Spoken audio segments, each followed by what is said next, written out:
On another note, the pooping in the piano thing is causing excessive laundry. Not anyone without kids, that may not make a lot of sense. To be honest, I questioned this at first. Then I remembered that I have a several-month-old baby at home. If you have kids, this or something very similar will have made perfect sense at some point in the child rearing process. If it doesn't make sense, you probably don't have kids, or just wait. There's a fine line between love and anger. If put on a number line of 1 to 10, with 1 being weak and 10 being as strong as possible, both would be at the 10 mark, but on different lines. I love my kids, but they make me angry.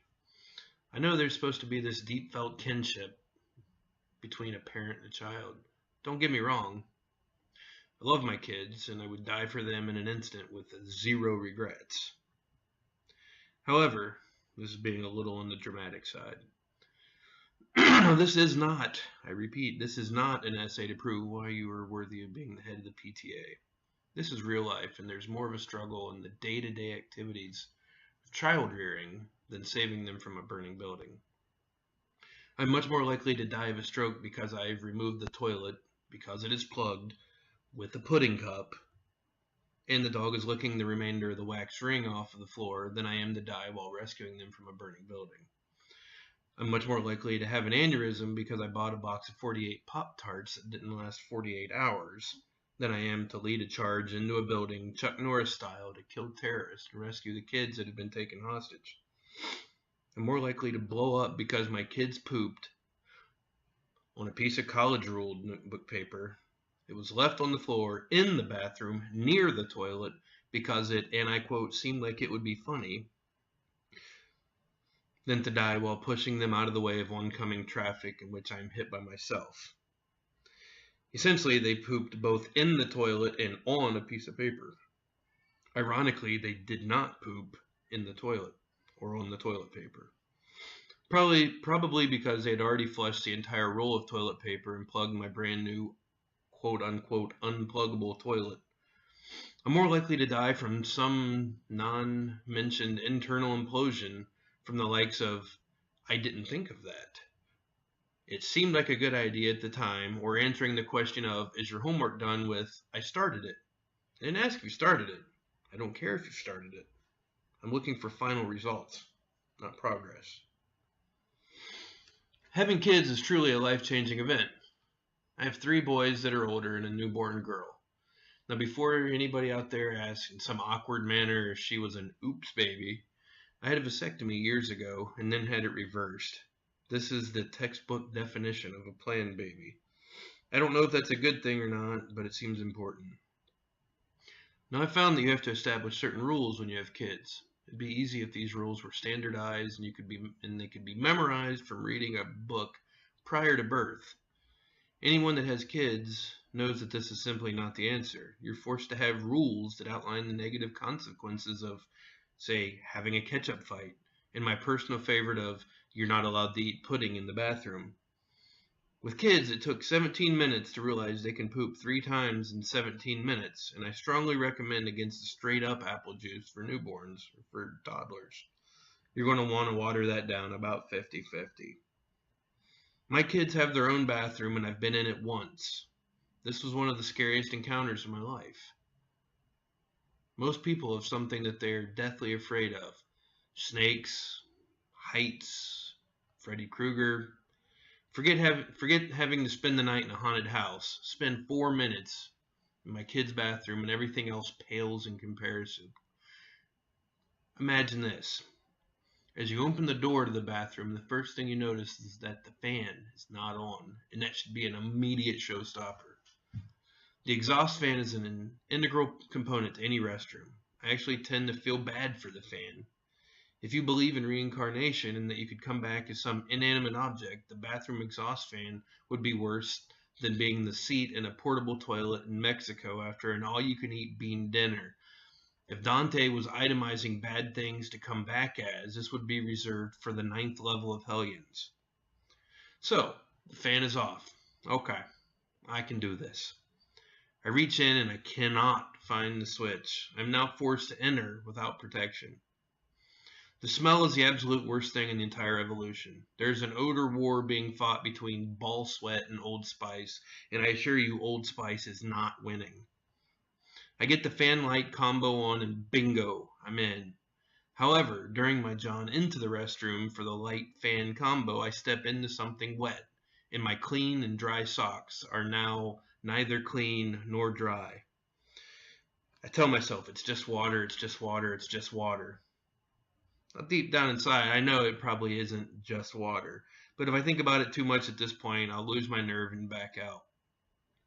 I make it to the shower. Of course, the shower has 3 inches of standing water in it, and nobody has showered recently. Legionella is the least of my concerns at this point. I retreat to the safety of the hallway to regroup. Do I call a plumber for the after-hours weekend service call, or do I face this challenge like a man? After doing some math, to decipher what an after-hours plumbing call would cost, I grab my hand snake. I verify my shots are up to date. I pre-coat myself with hand sanitizer. I take some old antibiotics that I had laying around, and I am ready to proceed. I have my snake. I'm ready to remove the drain cover. I know this part will involve removing debris, which we'll say is commonly referred to as hair, toenail clippings, and other things that a teenage boy may deposit in the shower.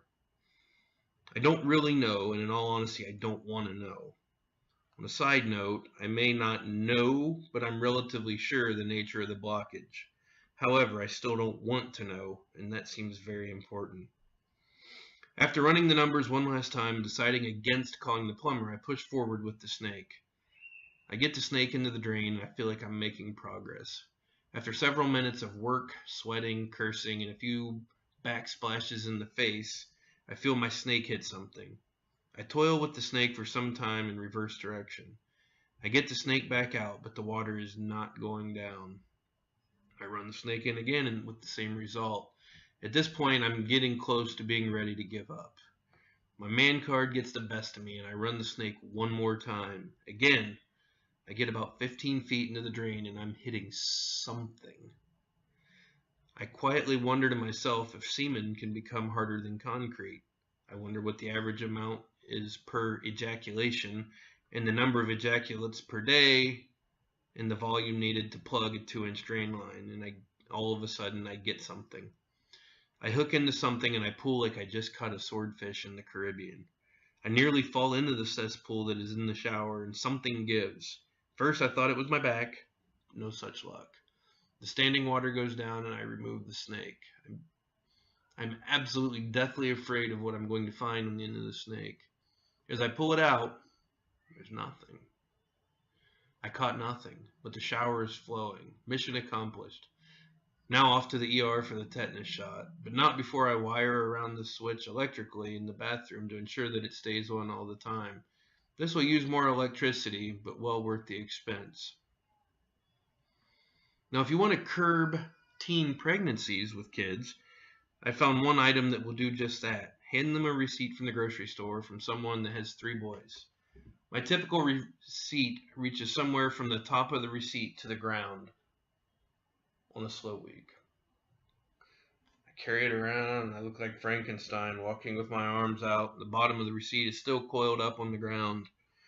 Going to the grocery store with kids is a new life event that no book by Dr. Spock, Dr. Phil, or Dr. Seuss is going to prepare you for.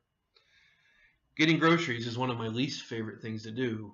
You end up spending $300 on stuff that is not going to last until the following week. I pick up items from the shelf and I swear they are gone before I put them into the cart. We have to buy milk by the cow, and just for kicks, we occasionally get something that the kids won't eat. This is simply in an effort to make things feel like they're in line. Some cereal, say Cinnamon Toast Crunch, is gone by sundown on the day of purchase. Yet if I get Wheaties, it lasts a bit longer. Frozen pizzas are usually on sale in the neighborhood of $4 for some amount of money that is probably more than it should be. This seems like a good idea. You think if you have one today and one tomorrow, etc., this should last for 4 days. Wrong. 4 pizzas is only a serving. It isn't a suggested serving size, but it is a realistic serving size in the same manner that a half gallon of ice cream is not actually 36 servings. It's 2, 3 at best. The seaweed snacks, however, will be there unmolested for the next 7 trips to the store. Seaweed snacks stick around long enough to go from good to bad and then come full circle back to good again. Or as good as seaweed snacks can be. I've had less hassle with the credit portion of buying a car than going through the checkout. Paper or plastic? Do you want your gallons in a bag? Do you have a card? Do you have a reward card? I don't know. Just ring the shit up and give me a number. I'll pay it. I don't want to take a survey for a chance to win a card that will allow me to come back to the store more than already required. After taking out a small loan and waiting on the phone zombies, as I like to call them, to stop walking in the middle of the lane as I make my way up to my truck, you finally get home. Upon arriving home, you inform the kids that there are groceries to be brought in. You can tell that they want to complain about having to carry them all in, but they think better of it.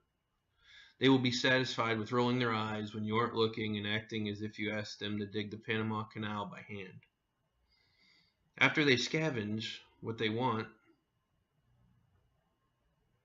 literally either eating things as they come in or hiding or licking things as they come in, at least they aren't urinating on them yet, they bring in both bags that are left and spend the rest of the day complaining that there isn't anything to eat. The next step of this evolution is the school lunches. Now, this is a racket that needs to go away. If I forgot my lunch or lunch money when I was a kid, I was given a peanut butter sandwich and a carton of milk. I had to have white milk 3 days per week and was allotted chocolate on the other 2 days. Now, this was done completely on the honor system, and I always went by what I was supposed to do. I'm not for sure what the statute of limitations on a 3rd grade milk crime is, but we'll go with that. So now if the kids forget their lunch, they're put on a credit system. Now, I've never applied for an extension of credit at the school for lunches, but that makes no difference. This is forced credit, and I do not approve of it. If they forget their lunch and they have to eat peanut butter and jelly, so be it. Hopefully they won't forget their lunch next time. Then I see the itemized report. They're out of lunch money because they came in early and bought Pop-Tarts. Remember the box of 48 from earlier? Then the creditor from school calls me at work and says, your child told me that you recently lost your job, and this is the reason for having no money in their account. And I feel that twitch start. Spend the next half hour trying to talk to people down from calling child services and wondering how bad a heart attack could actually be. Finally, have you ever been in a situation where your kids are just being real dicks? This usually involves them not getting a certain item at the store that they really had their mind set on, and they don't understand that you can't eat a Transformer, but you can eat steak and pasta. Kids are inherently dumb and will run into a parking lot without a care in the world. You know you're an adult when you have to stop them. The easiest way to do this is when you have to make them hold your hand. Somewhere around the age of 2, they become very independent and don't need or want you to hold their hand. However, they are still as inexperienced as the group of baby sea turtles that are hatched on the shore trying to make their way to the ocean. And it is of vital importance to hold their hand. You know there's a stork out there looking to snatch them up as if they're being served on a buffet, or a driver that's texting while circling the parking lot. So, the natural defense mechanism to holding your hand is to squirm away. However, you are an adult and you can manage to keep a good grip on their hands. What comes next is a feat that I'm a relatively educated person and I do not understand to this day.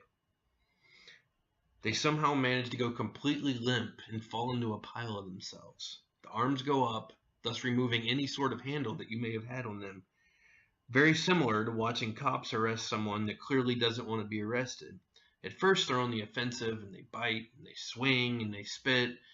When this fails, their arms go up and they go limp. This is usually followed by uncontrollable screaming, falling on the ground, people responding in one of 2 ways while you're at the store.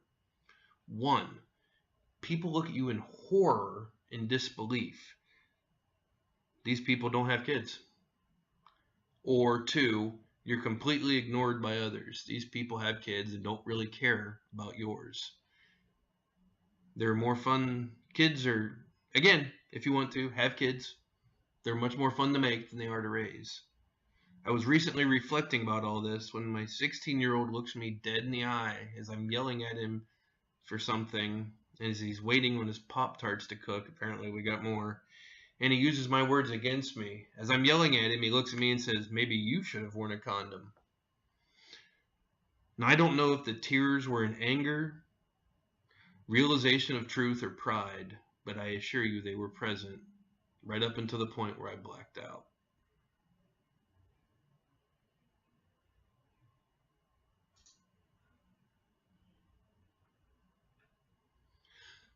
The end, motherfucker.